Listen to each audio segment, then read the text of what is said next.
Hey, would you get out your copy of Ecclesiastes? Let me pray for our time together as we study the Word of God. Father, thank you that we get to gather today. Thankful that we get to sing songs of praise, worship you. God, I pray in these next few moments as we open up your Word, God, that you would, by your Spirit, illuminate Ecclesiastes chapter 8. I pray that you would speak through me. God, I'm unworthy. And so by your grace, your strength, your power, God, I pray that you would do something good in our lives today.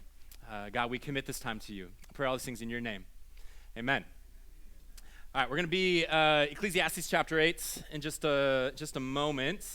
I'm excited to share with you out of this chapter together. There's 12 chapters in the book of Ecclesiastes, so we're over halfway done. And we're going to go all the way up to Easter. The week before Easter, we will finish Ecclesiastes chapter 12 together. When I was in middle school, I lived, probably about a mile and a half, maybe 2 miles away from my middle school, where I went 6th grade, 7th grade, 8th grade. And every day of my middle school career, I rode my bike to school. I was really excited. In elementary school, my parents wanted to let me ride my bike to school. It was actually about the same distance, the other direction to my elementary school, but I guess I was too young to ride the bike. And so I got to ride the bike when I was in middle school. It's actually a pretty quick path to get to the middle school from my house. Just go down my street. You jump onto this main road, Liberty Road in Salem, where I grew up. And it's a lot of traffic, a lot of cars that go down this road. You just go all the way down and you end up at the middle school.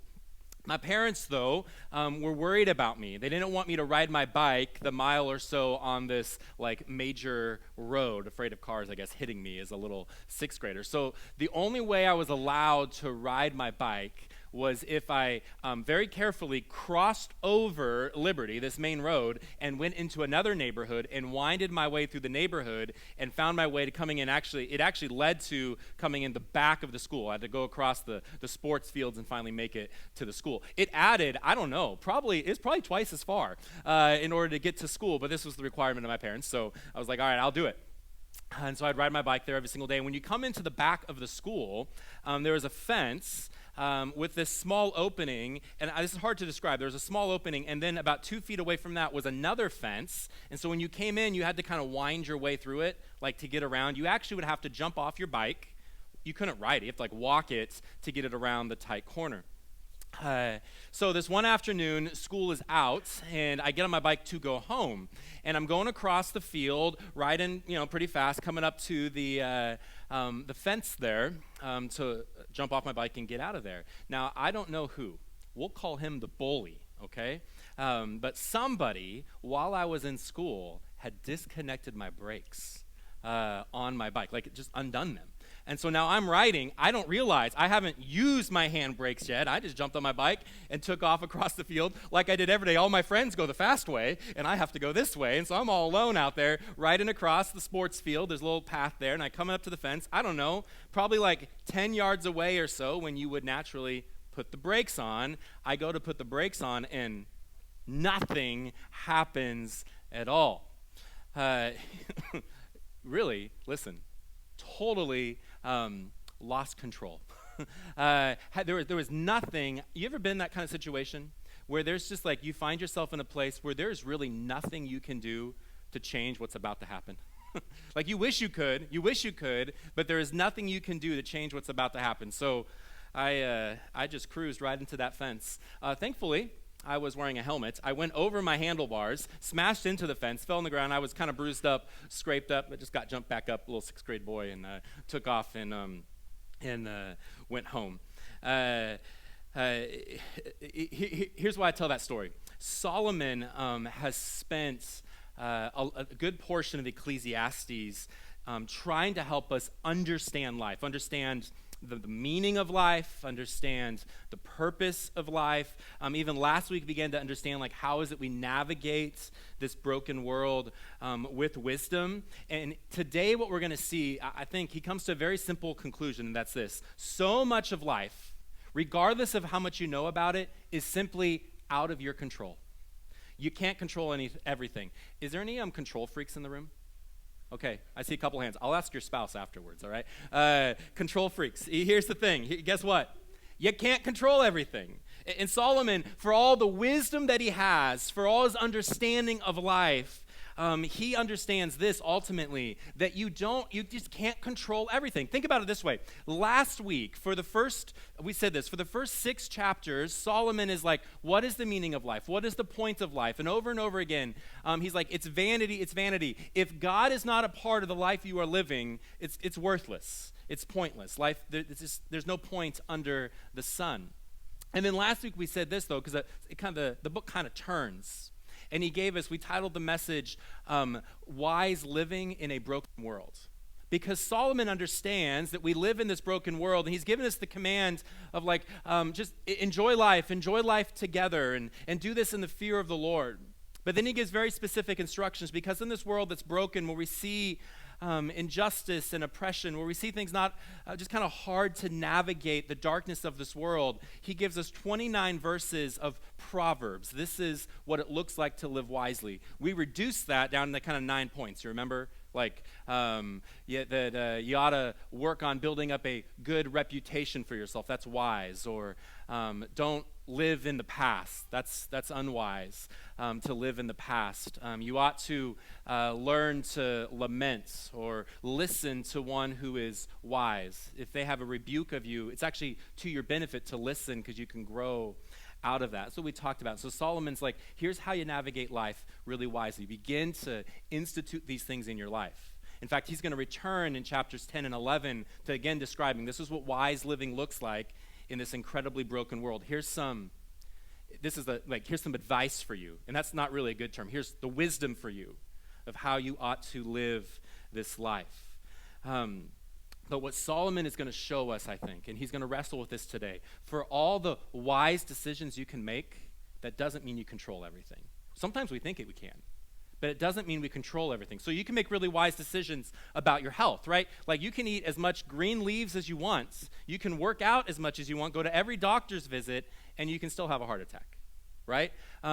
You can drive safely. You can follow the rules of the road. Do everything right. Stay on your side of the road, in between the lines, and drive the speed limit. Have your eyes up, hands on that steering wheel, 10 and 2, and yet still someone can make a bad decision. A drunk driver can just run you right off the road, right? For all the wise decisions you make, you can't control everything. My roommate in college, Kyle, he got a degree in business, graduated, and got a good job out of college. Was working for a couple years, had a kid and wife, and then in 2010, the economy kind of tanked. He lost his job, got let go. He was unemployed for I don't know how long, a year and a half, maybe 2 years. He was just looking for a job. This is a guy, I'll tell you what, he did all the wise things. Went and got a degree, graduated like top of his class. He had worked, had a really good resume. And this is what Solomon's saying to us. You can do all the right things, right? Have all the wisdom in the world, and yet still you just can't control everything going on around you. So Solomon, I think in a very real way, what he's saying is be wise, but know this, you can't control everything. In fact, what he's really saying is this, is that wise living is not enough in this world. Wise living is not enough in the world. Here's the question I want to answer today. This is what Solomon is going to answer for us. What does it look like to live in a world where we are not in control? This is what Solomon does. He looks out at the world and says, man, there are things that we just do not control. So what does it look like to live in this world? What does it look like to live wisely? But actually, wisdom's not even going to be enough. There must be something more than that. How do we do this? How do we live in a world where we're not in control? Well, one way is with a whole lot of anxiety, with a lot of exhaustion. Or you can go the other route maybe and just like YOLO, you only live once. We'll just live it up. Can't control it anyway. Just do whatever you want. So Solomon is going to speak and address this issue of control today. And I think what you'll see is this. He's going to first of all talk about a very specific area where a lot of times we do not have control. And that is that is in submission to authority, to governments. That we don't have a lot of control over what government leaders are doing. So how do we live wisely in that? And then he's going to kind of zoom out and speak to much more broadly to life of what it looks like to live in a world where we are not in control. Let's go to the text, though. We got to walk through a bunch of verses together today in Ecclesiastes chapter 8. Verse 1 actually begins not by addressing the issue of not having control, but rather just speaking of the benefit of wisdom. And so he says this, who is like the wise and who knows the interpretation of a thing. It's actually describing the same person. The person who is wise is growing, is learning how to interpret the world around them. And we understand this even for children, right? That children, as they grow up, they become wiser and wiser in understanding the world. For example, my 2-year-old Tucker, he can be laying in bed and hear the floor creak or hear the wind hit up against the window, and he'll get scared, right? He'll start crying. He'll be fearful of what is going on. Now, my 14-year-old, she will hear the floor creak and the wind, and she has learned to interpret things as the floor creaks and the wind hits the window, right? It's not a monster under the bed. It's not someone trying to break in. This is just part of wisdom. And so what Solomon is saying, like, who is like the wise? Who's the wise person? Who can know an interpretation of a thing? And then he describes for us the kind of person who is wise. He says, a man's wisdom makes his face shine, and the hardness of his face is changed. He's not so much describing what the person who is wise does, but rather who they are. The benefit of wisdom. You can actually see it on their face. That their face shines, speaks of a confidence, speaks of a graciousness. Their hardness of their face has changed. There's a gentleness to them. There's a pleasantness to this person. So I'll just make this simple point, and then we'll actually dive into what we want to talk about today. But living wisely makes for a better life. This is what Solomon's saying. Like, you ought to, if you're stuck with options, should you choose the foolish route or the wise route? Choose the wise route. In fact, people will see it on your face. You ever seen someone who's chosen the foolish route and you see it on their face? Like they carry that around with them? Solomon's like, the one who's choosing to live wisely, their face shines. There's the hardness of their face has changed. So really, I would argue this. Chapter 8, verse 1 is a conclusion, you might say, to last week's chapter 7, living wisely in a broken world. He lives out all these ways to live wisely, and he ends by saying this, and if you do these things, your face is going to shine. The hardness of your heart, the hardness of your face, because this life can wear on you, it's going to begin to go away. So choose to live wisely. And now he transitions into addressing government or authority. How do we live wisely under our leaders? I want you to skip ahead to verse 4. Here's what he says. For the word of the king is supreme. And who may say to him, what are you doing? So here's what Solomon's saying. Track with me on this. Solomon says, like, the wise person might look at their leaders, look at the king in this situation, and say this, what are you doing? You ever look at government leaders and you step back and you're like, what are you doing? And this doesn't just apply, actually, I don't think it just applies to the king or government. It applies to all places of authority and leadership. You ever in the workplace looked at your boss who has authority and been like, what are you doing? Right? Like, this doesn't make any sense. Lisa, why are you saying? She's like nodding her head. She works for me. Like you just in that situation and you're like, what are you doing? And so Solomon is kind of addressing this issue of what do you do when we're living under the authority of government or in the workplace or even in the home. Children, submit to your parents. Like, what do we do when we're stuck saying, I don't understand what it is you're asking me to do. This doesn't make any sense. The decisions that are being made seem to be foolish.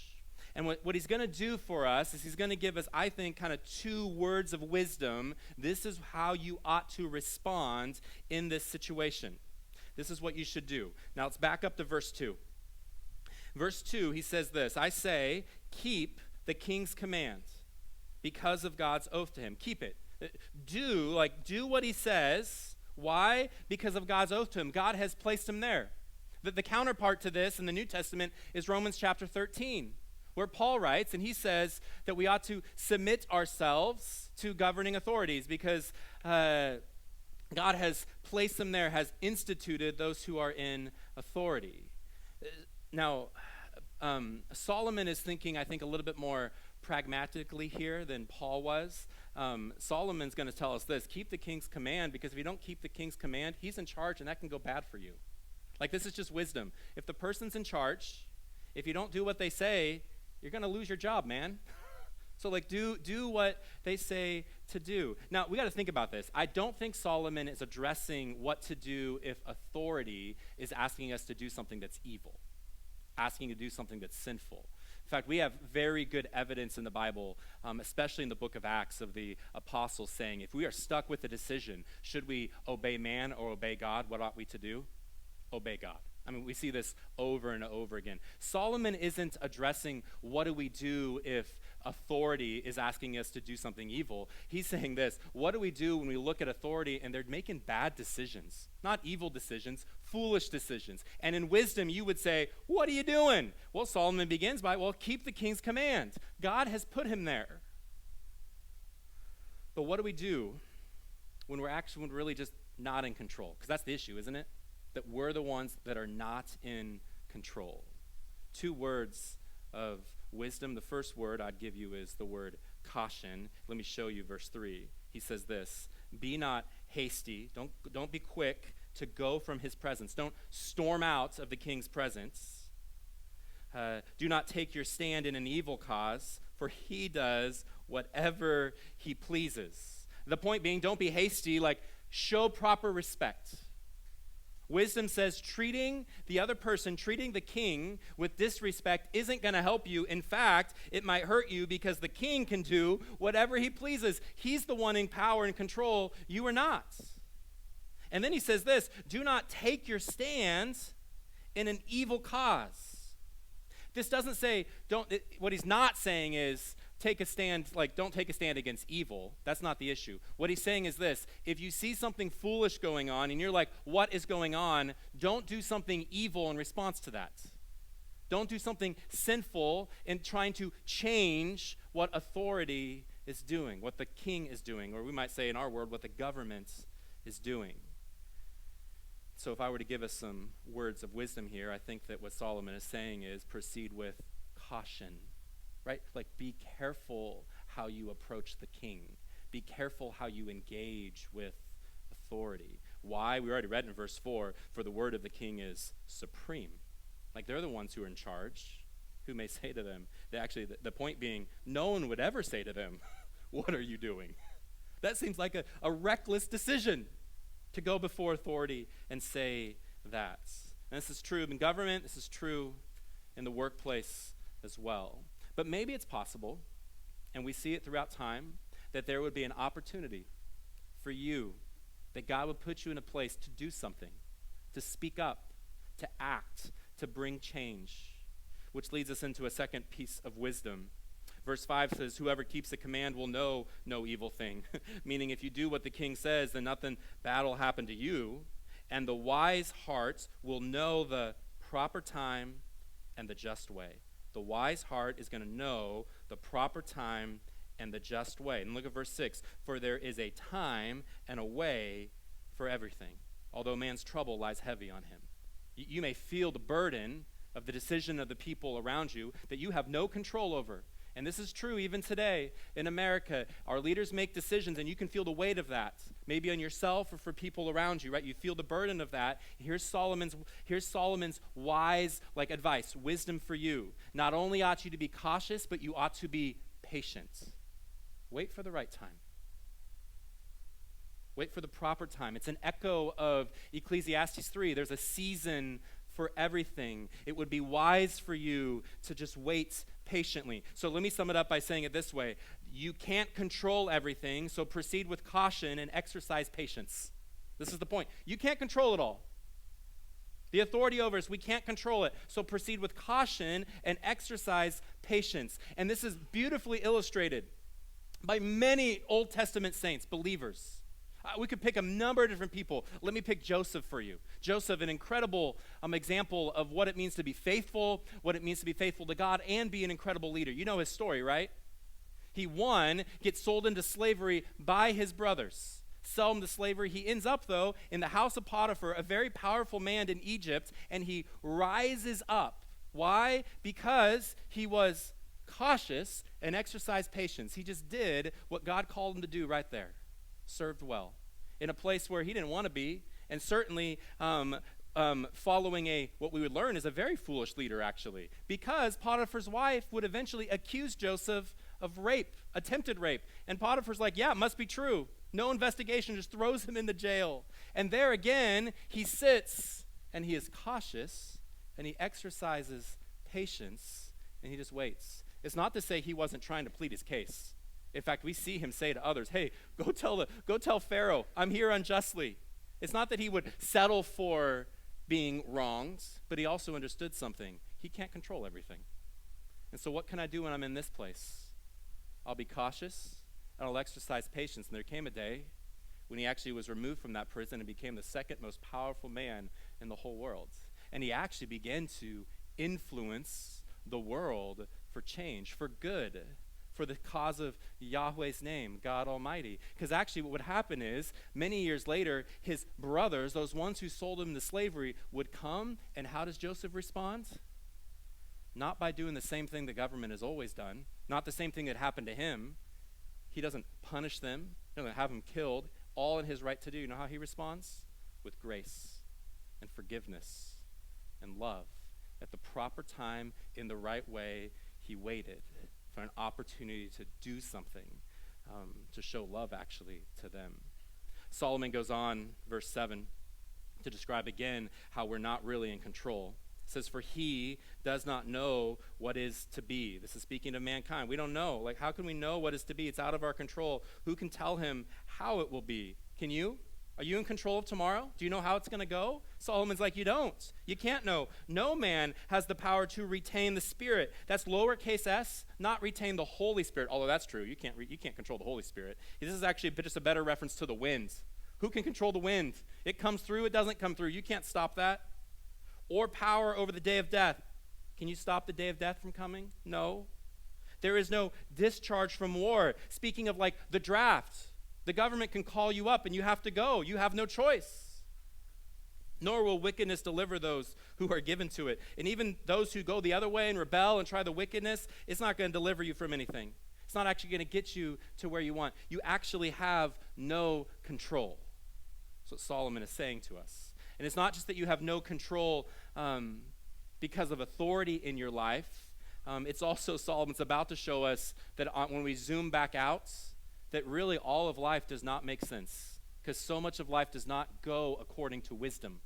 So much of life doesn't go according to how we would think it ought to operate. So now what Solomon does is he goes to a funeral, and he looks at a funeral. Verse 10, it says this, then I saw the wicked buried. And so he goes to a funeral service, and this man that's being buried, we're told he's a wicked man. And yet, he says this, this person, or these people actually, used to go in and out of the holy place. They used to go to the temple. They would go back and forth and worship, and were praised in the city where they had done such things. What such things? Well, wicked things, and gone to the holy place. They had done wicked, and they gone to church. And he says, this also is vanity. This is pointless. He's like, this makes no sense. This is so out of control. That a person who does wicked things, but they showed up every once in a while and did the sacrifice and worshiped, everybody's speaking so highly of them. The wicked have a good reputation. It's like, what's going on here?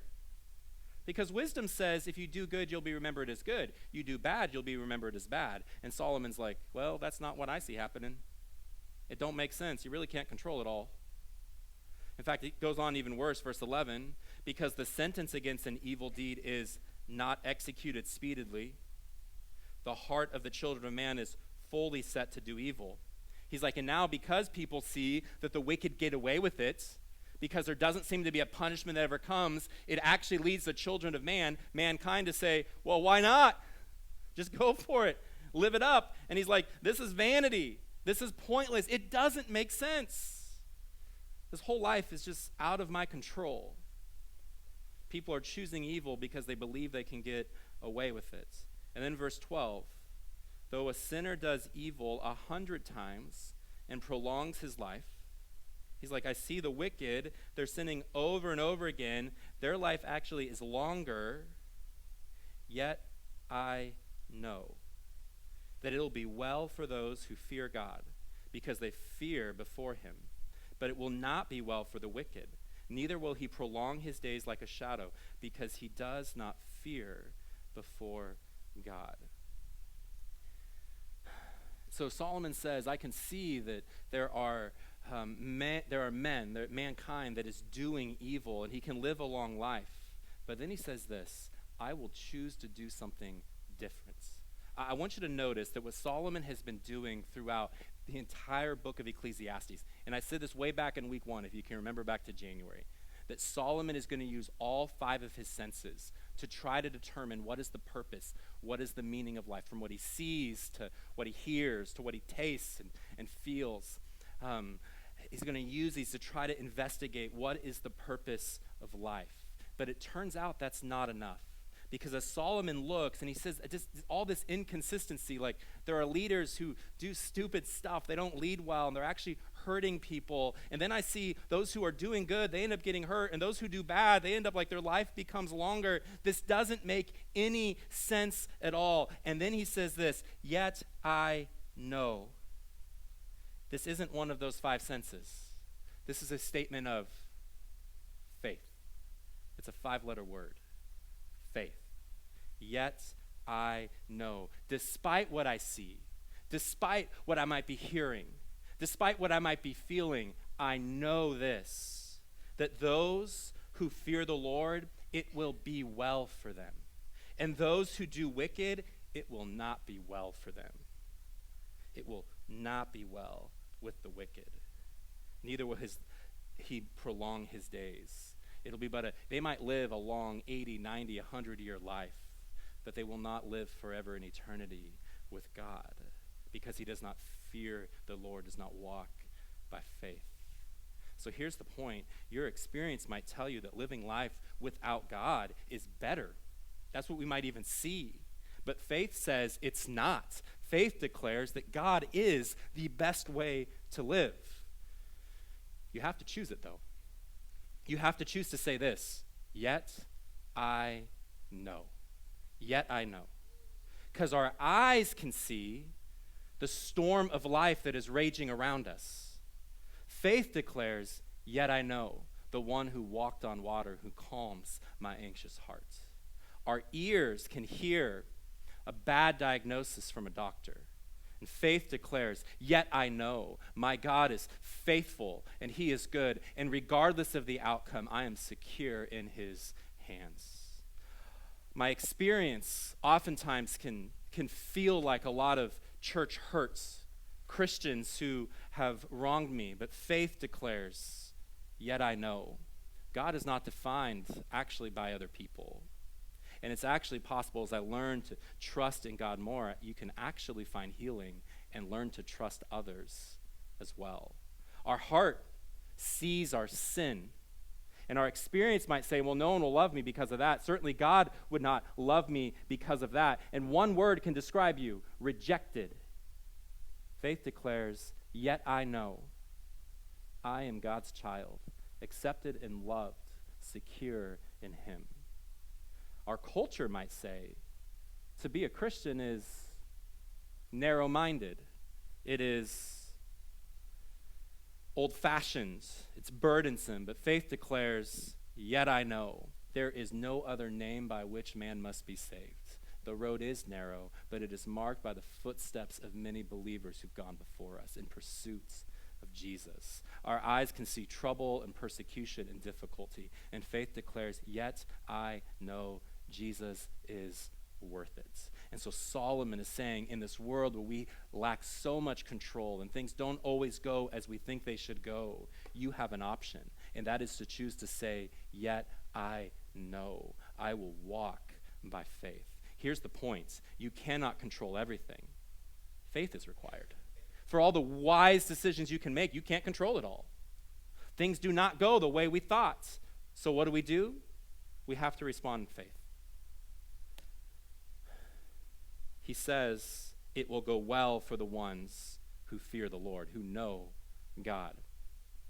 There's that hymn, It Is Well With My Soul, written by Horatio Spafford. If you've been around church for any period of time, this is classic preacher illustration right here, okay, guys? But there's enough new people in our church, I have to tell it again, okay? You know how that hymn came about?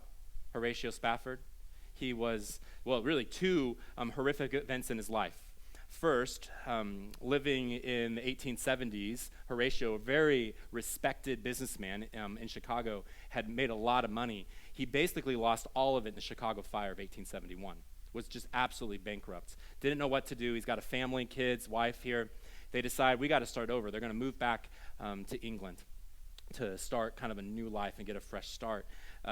He's trying to wrap up his affairs here in America. He sends his wife and his kids on a boat to head there ahead of him. Somewhere out over the Atlantic Ocean, that boat crashes. It begins to sink. His wife, however, is rescued. She makes her way to England, where she telegraphs back just these two words: saved alone. See, he had heard about this boat crash and wondering about his family. His wife just sent back, like, the kids have died, I'm the only one who's left. And he packs up everything, and he gets on his own boat to head across the Atlantic to go be with his wife. And as they're going across the ocean, they come to the very spot where that boat had sank, and the captain says, Horatio, this is where it sunk. This is where your kids have drowned. And we're told that he went out and he wrote the words of that hymn, It Is Well With My Soul, saying this: when peace like a river attendeth my way, when sorrows like sea billows roll. You ever feel that? Just the sorrow. They just come in waves, wave after wave. Whatever my lot, whether I can control it or not, thou hast taught me to say, yet I know it is well with my soul. Because he understood something that Solomon wants you to understand. We can't control everything, but we can respond with, yet I know. We can respond with faith. And so Solomon is inviting you in to find peace like a river. Not by controlling everything, but by trusting God when you don't have control. So often, I think this is true. The only way God can show us that he is in control is by putting us in situations where we have no control. And I wonder if you found yourself there, in a place of no control. How do you respond? What Solomon says, yeah, make wise decisions, but that's not the answer. Faith is the answer. Okay, let's keep pressing forward. Verse 14. There is a vanity that takes place on earth, that there are righteous people to whom it happens according to the deeds of the wicked, and there are wicked people to whom it happens according to the deeds of the righteous. I said that this also is vanity. This is what he's been saying. Good things happen to bad people, bad people. How many times has he said this? It's a big deal to him. Then he says this in verse 15. And I commend joy. This is what you ought to do. Be joyful. For man has nothing better under the sun than to eat, drink, and be joyful. For this will go, we'll come back to that, with him in his toil through the days of his life that God has given him under the sun. This is the fourth time of 5 that Solomon comes to the conclusion, live life and enjoy it. And so this time he's like, you can't control everything, so here's what you do. You live by faith and you enjoy it. You cannot control everything. So enjoy life. And then actually, I'm not going to unpack this. We've unpacked this so many times already, right? Because life is a gift from God. When we see it that way, you are actually free to enjoy it. But I wanted to highlight for you, this will go with you. When you make a decision today to walk in joy, to enjoy life, it's going to follow you. It makes it easier tomorrow. And the next day, and the next day, and the next day, and the next day. So that whatever circumstance might come, the circumstances in which you have no control, you can choose joy over and over again. Verse 16, when I applied my heart to know wisdom and to see the business that is done under the sun, neither day nor night does one's eyes see sleep. He's like, it's just a restlessness to it. Then I saw all the work of God. He's evaluating life, all the work of God that man cannot find. Here's the first one. One cannot find the work that is done under the sun. However much man may toil, may work in seeking, he will not find it. Even though a wise man claims to know it, he cannot find it. 3 times, 1, 2, and 3, he's like, you can use all the wisdom in the world, and you will not fully understand. You cannot find what God is up to. You're not in control. Things happen, one, because leaders make bad decisions, because things just happen. Because we hurt each other, oppression and injustice, those things kind of happen. You're not in control. And then secondly, things happen that God is doing and you can't begin to understand it. You're not in control. God ultimately is the one in control. So let me ask you this. Here's my last question. What part of my life am I living by sight and not faith? Hey, for you, what part of your life are you living by sight and not by faith? You've been looking at it. It don't make sense by all the five senses you could use. You're looking, that don't make no sense. And God says, I want you to do this. Declare faith, but I know God is good. But I know he will lead me through. But I know he loves and he cares for me. But I know he sent his son Jesus to die on the cross. But I know he has a plan. When we live by sight, we get bear with me on this one, a spiritual motion sickness, okay? Let me wrap up with this. You ever gotten car sick before? I don't actually get car sick. I'm blessed like that. But I have two kids who get car sick. Get on a road, we'll start driving, they get sick. Now, if you've ever been car sick, you know this. It's not because like a virus that was passed to you. It's not because someone else got car sick and then you were too close to them and they passed it to you, right? It's not because you ate something bad. Although if you eat something bad, then you get car sick. It may not go well. But it's not because of something you ate, right? Like that's not what's going on. What happens is the reason why you get car sick is because your eyes, your inner ear, and your body are sending conflicting messages to your brain. Your brain is confused about what is going on. So your body is sitting there like in a car, and your mind thinks this as you're sitting there, well, I'm at rest. This is a good, safe place to be. And then you're taking off down the road, and the trees are flying by, and your eyes are seeing something, and your brain's confused. I'm sitting here, and yet the trees are flying by, which is actually why it makes it way worse if you do something like read a book or go on your phone, because it's actually telling your mind, hey, we're in a nice place right here. We're just sitting here reading a book. But then you're seeing stuff, or your inner ear feels like the sudden stop, or to go around a corner, speed up, right? Go over a bump. And so now your mind is like, this is so confusing. This makes no sense at all. I'm sitting here, and at the same time, like we're going somewhere. Your mind's actually like this. We're so out of control right now. Life don't make any sense at all, and you get sick. And this is what life can do to us. We can see something like the righteous suffering and the wicked prospering, or we can know that like God is good, but feel sad, and we're like, what's going on here? Well, we can know that God has a plan, but we can feel like we just keep getting left out of that plan. We can see injustice and sickness and abuse and death and hurt and lies, and we can see hate and discrimination, and yet then we can know things like God is sovereign, and we can end up in that situation where like, what? It just feels sick. Like, what's wrong? Just things don't seem to be working out right. This world is out of control. You know the best way to cure motion sickness, the best way to make it better, is actually to get your eyes and look out to the horizon, to get your eyes out of the car, to look forward. This is why the driver rarely ever gets car sick, right? Because they're looking where they're going. It's out in front. So here's what faith does. It gets our eyes off of right here, and it gets us out in front. That there's something better coming. There is a God out there who is faithful and good and mighty and strong. It's why Paul says, set your mind on things above, not on earthly things. Because if you set your mind on earthly things, man, it's going to be so out of control. It's why Paul says, don't set your eyes, don't walk by sight, but walk by faith. I know this to be true about my God. So there's so much in this life that we do not have control over. That's why life requires faith. We are first saved by faith, and then we are called to live by faith. We did a whole series last summer out of the book of Hebrews. We're saved by faith, and now go live by faith. We're saved by faith, Ephesians 2, for by grace you have been saved through faith. It's not by our works. It's a gift from God that he would give to us. The gospel declares that you and I are sinners, that the reason why this world is so out of control is because of sin. because sin invaded and it has corrupted all things. And so you can be sitting there like, what's going on? Because of sin. And there's only one way it's made right. It's by faith in Jesus. I'd want that for you today. We have 35 light bulbs up there of people who have chosen in the last 5 months to follow Jesus. I'd love for that to be you. So I'm going to put my faith in Jesus, not in what I do, not by being wiser, not by making better decisions, but actually just simply by choosing to put my faith in Jesus. And then, as a follower of Jesus, this is for you.